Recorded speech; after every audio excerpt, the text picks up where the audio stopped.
Light is a form of radiation that travels as a transverse wave. Light behaves in various different types. It can be refracted and reflected. For more on this, see our video on ray diagrams. It is important to remember that light travels in straight lines. Transparent materials allow light to pass through them. Translucent material allows some light through, but not all.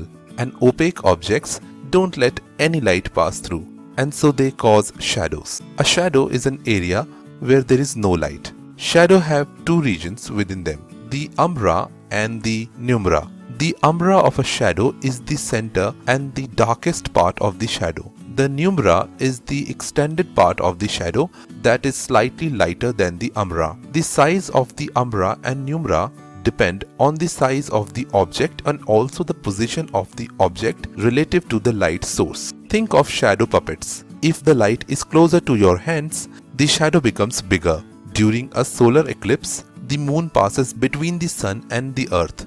Light traveling in a straight line cannot pass through the opaque moon, so a shadow is cast on a part of the earth. As always, the shadow has an umbra and penumbra region. If you are standing in the umbra, so on the part of the earth where is the sunlight is totally blocked from reaching you, the sun will look like this in the sky. If you are ever lucky enough to witness this rare event, make sure you don't look directly at the eclipse as it can damage your eyesight.